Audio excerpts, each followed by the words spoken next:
रोटी tacos यह एक सहज रेसिपी घरे थिबा साधारण सामग्री आमे यहाकू सहजरे प्रस्तुत करिपरिबा। साधारणतः पिला माने मार्केट रो टैकोस खाइबा को बहुत पसंद करिथांती। आमे जदि सेही टैकोस को घरे थिबा परिबा पनीर आउ चीज दे प्रस्तुत करिबा तेबे पिला ठारू बड़ जाए समस्ते यहाकू खुशी रे खाइ परिबे। चलंतु प्रस्तुत करिबा रोटी टैकोस।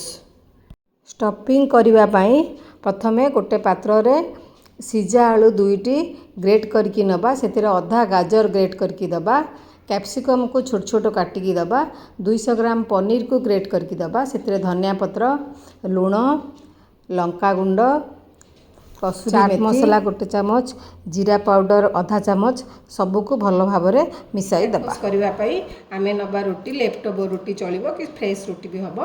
एबे मसलाटा एटा जोटा आम आगुरी तैयारी करथिले एई मसला दे आम टैकोस तैयारी करबा। आसंतु आरंभ करबा रोटी टैकोस।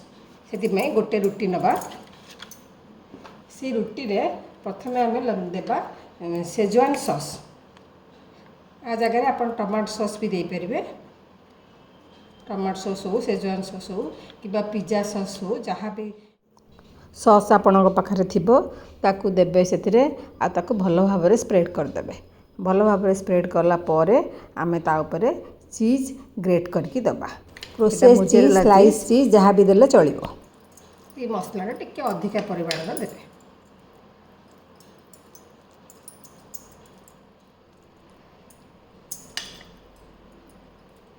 एटा देला परे आ उपरे आउ थरे आपण चीज स्प्रेड कर देबे।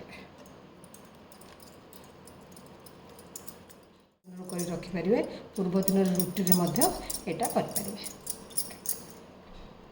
आ ऊपर आपण कैप्सिकम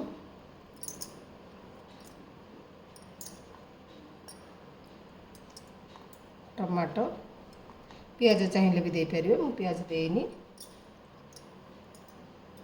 ऑरिगानो और चिली फ्लेक्स दबा। एटा ऑरिगानो अल्प स्प्रेड कर देबे और चिली फ्लेक्स देबे आ ऊपर। आपन राग हिसाब से चिली फ्लेक्स देबे। एबे आमे आको भाजीबा। बर्तन सब फिलअप कर सारा परे आमे आको फोल्ड कर दबा। फोल्ड करके आमे तावा रे आको भाजीबा। तावा रे टिके बटर दबा। बटर देके एक टैकोसटा ता ऊपर दबा देके आको टिके सिम रे भाजीबा।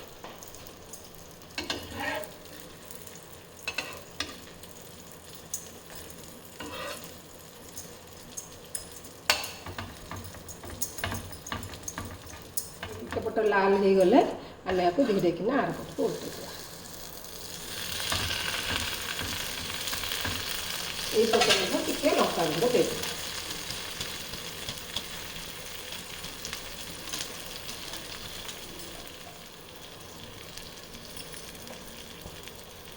लाल है आम आपको सर्व करवा।